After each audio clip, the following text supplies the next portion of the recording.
Hi, I'm Rashonda. I'm the creator of this YouTube channel as well as the artbyroad.com website where you can find over 250 art and drawing tutorials.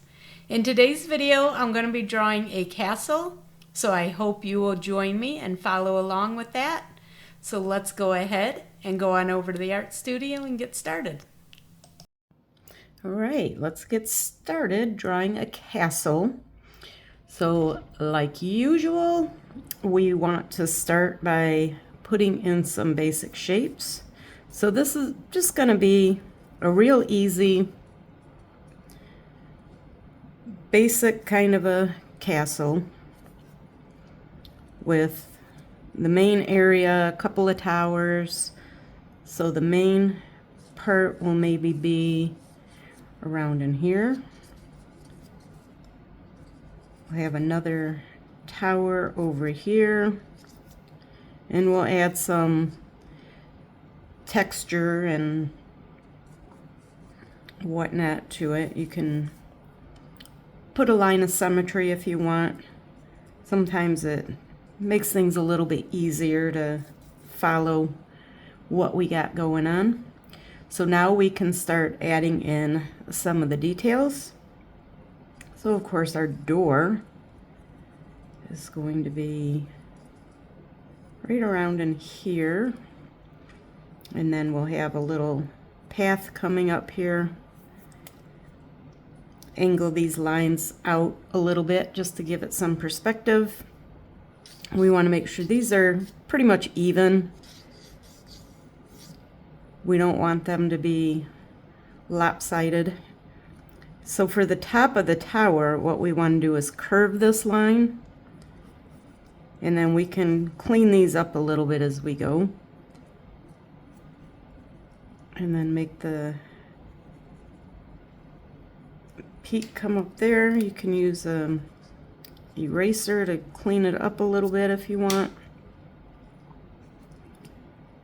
The important thing here is to curve this line. You want that line to be curved so it looks like it's wrapping around that tower. And then we'll do the same thing here. Curve that line. And bring that tower up there. The little roof area. And then just kind of clean everything up a little bit. And then after we do the outline, we can get rid of all these extra pencil lines, so don't worry about those. Those will be real easy to get rid of.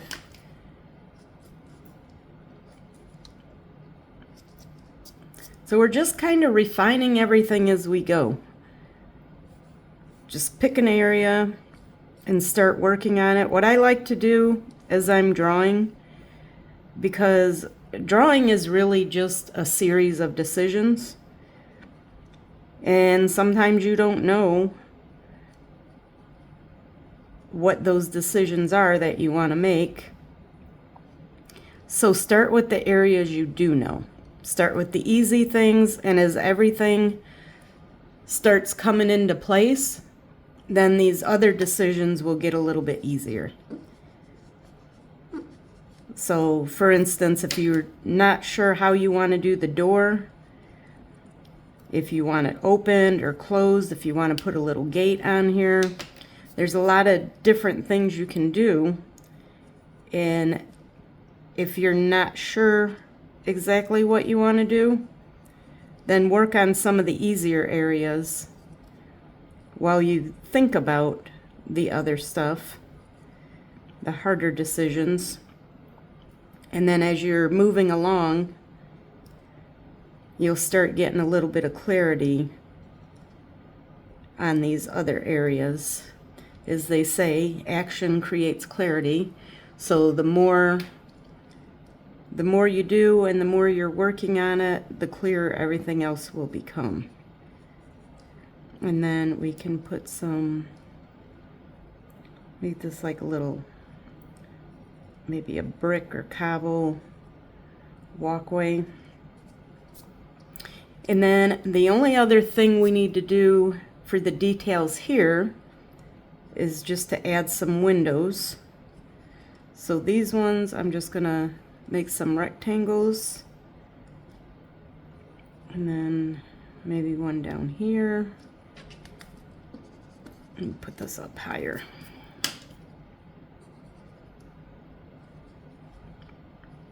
And these don't have to be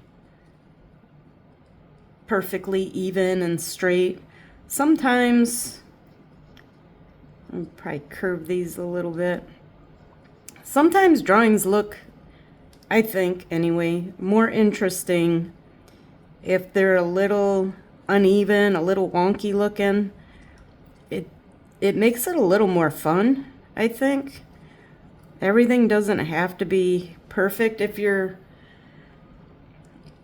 windows aren't even or symmetrical or perfectly lined up, nobody's gonna look at it and be like, oh, I have no idea that was a castle because your windows are not even. It's not going to have a super negative effect on your overall drawing. And sometimes, or maybe even most of the time, maybe all of the time, when you're so focused on all the little details and everything being perfect, it really takes the fun out of it.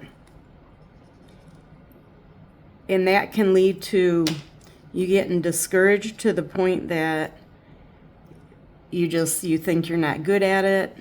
It's not enjoyable. It's stressful instead of relaxing. And I think creating artwork should be relaxing and enjoyable and not stressful. So anything you can do to make it more enjoyable, such as not worrying about everything being perfect and all the little details.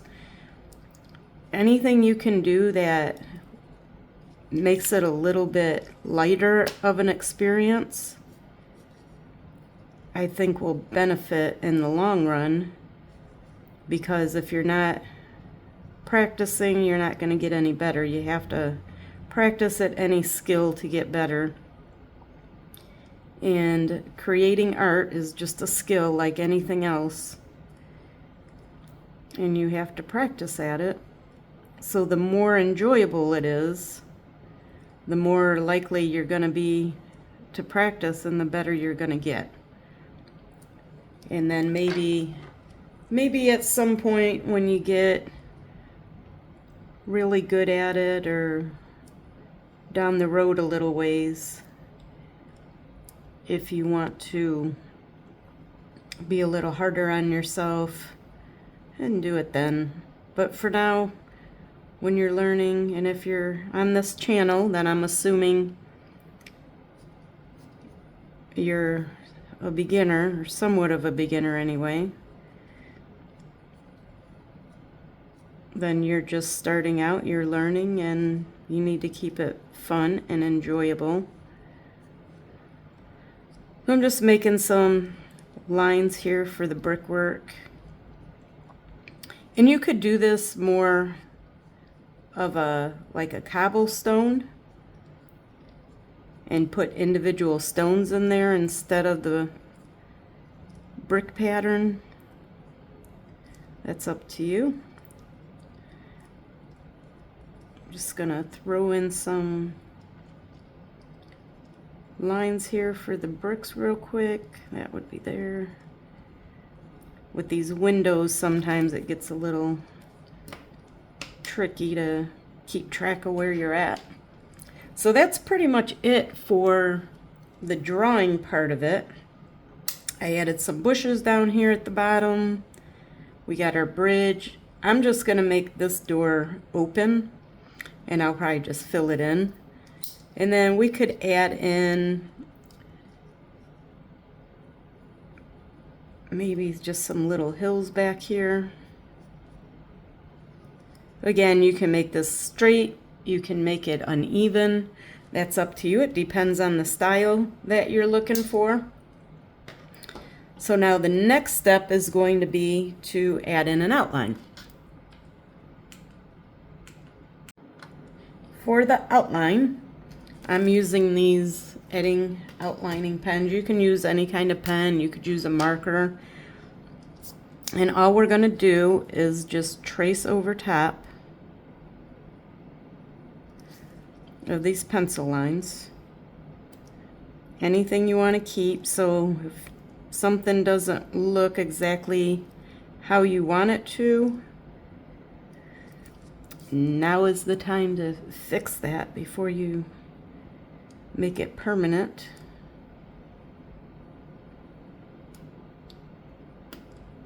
And you could do these little bush areas. You could make them more realistic if you wanted to. I'm not too worried about it.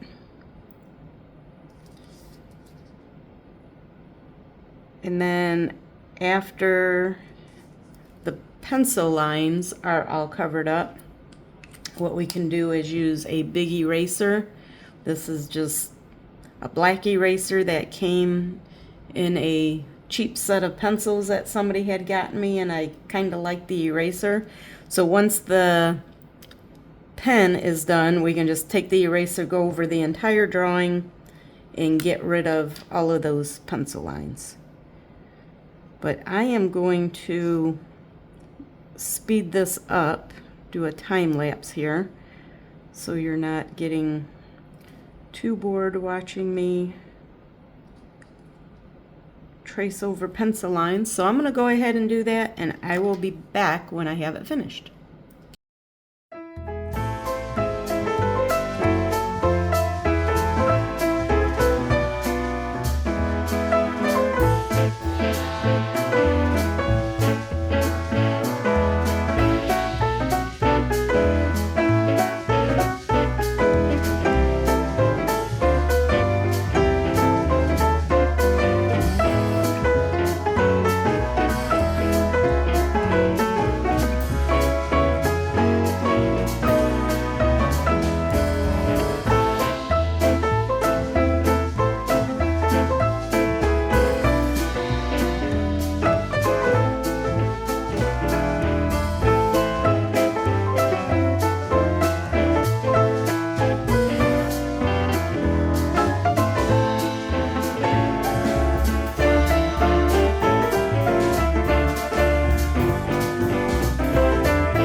So for this drawing, I'm going to use my Ohuhu Markers, and they had sent me some a while back to try, and the ones that they sent me had one end had a brush nib on it, and the other end had a chisel tip. And I typically work with artist trading cards. That's just the format that I like using. And the chisel was definitely too big for such a small area. And the brush is something I'm not really used to because of the type of markers that I tend to use. They're ones I've had for a while. And my thought was kind of to use up the markers that I've had for a long time and then switch over to these Ohuhu brand, which I do really like. It's got a nice range of colors. The price I think's kind of middle of the road. And I thought I would use up my older markers first, which I've had forever, and they're still going strong, so I don't know how long that's going to take, but I thought that was kind of silly to not try out this new brand of markers. So what I did was I ordered a set that has a brush on one end and then a fine tip on the other end. And I think that combination is going to work a little bit better for me. So I'm using only the Ohuhu markers. I'm using the ones they sent me along with a small set that I bought to try out the fine tip, which looks like that. So I think that'll work a little bit better for me, since I do tend to work kind of small. So yeah, I'm gonna give them a try. I tried them out on a graffiti type drawing, on the Freedom drawing that I did, and I really like the markers. Like I said, they got a nice range of colors, which is pretty important, and the price is not too bad for a nice quality marker. So I ended up, after buying the second set and trying those out and really liking them and liking the colors that they send, they get a nice selection together that they send out, and it has good, you want, when you buy a set of markers, you want colors that will work good together. And they do a good job of putting together a set of markers that go good together. So I decided to become an affiliate for them. So I'm going to go ahead and drop that link in the description. So if you're interested in giving the brand a try, there's a link in there. You can click on it. Go check out the selection of markers they have. And if you do end up getting some, or if you get any type of markers, put some thought into the nib size and what you're going to be using it for. Sometimes it's hard to figure it out. It's hard to decide what's going to suit your needs the best, but I encourage you to give it some extra thought and think about what size drawings you tend to do more frequently than the others. So I'm just filling in. I like to use a couple markers for each area, and I want to see how dark this is. This is a darker one. So usually what I do is I will take the lighter marker, so I'll use two colors, or two markers for each color, and I'll fill in the area with the lighter color, and then I'll go through and add some shadows with the darker color.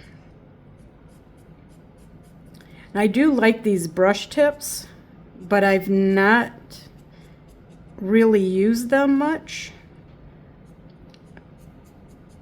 I don't know that prior to getting these that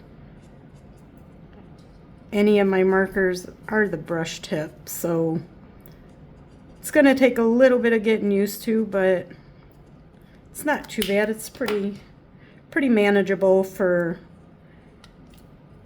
never really using the brush markers.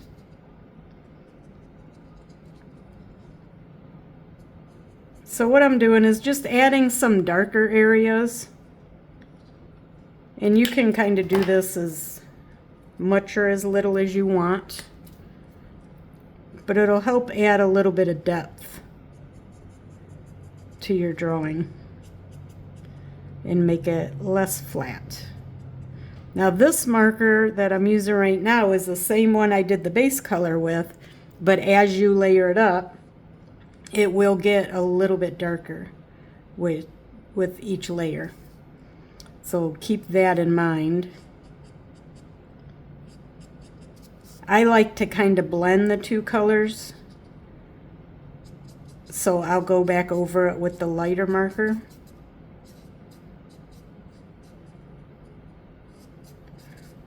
So yeah, that's how I'm gonna work through this. I'm gonna do that with each color. So I'll do the grays for the building itself. And the towers, I'm going to use some brown, and then I'll add in a background with some nice blue skies. So I just keep going back and forth with these. One thing that I did notice about these brush markers, and I talked about it a little bit in the review I did of them with the graffiti drawing, is that when you pull the caps off, you have to be careful. They do make a mess if you're not careful when you pull them off. It'll kind of splatter marker around a little bit, so a word of caution when using brush tip markers. The cap kind of catches the nib and it's flexible, so it flings it a little bit and makes a mess. Makes a mess on the marker, makes a mess on your hands. So yeah, I'm gonna keep working on this. I'm gonna go ahead and speed this up. I'm just gonna keep repeating that same process, and I will be back with you when I have that part finished.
the last thing I want to do, now that all the colors filled in, is I'll use this white jelly roll to add in some little white highlights, so maybe a few on the little bushes down here. Might add some on this little walkway, driveway thing. And then maybe some of these bricks. And I'm doing it really just kind of randomly. Adding in some contrast. And you can put in a few. You could put more or less. Add some little extra ones in here.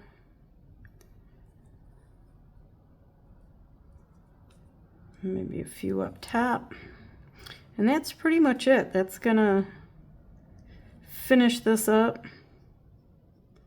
Cover up where I got my blue in there a little bit. That happens, especially working small. So that's about it for this castle drawing. I hope you enjoyed this tutorial, and hopefully you feel inspired to create some of your own artwork. And I will see you next time. Happy creating! Well, that's it for today's video. I hope you enjoyed it, and hopefully you feel inspired to create some of your own artwork.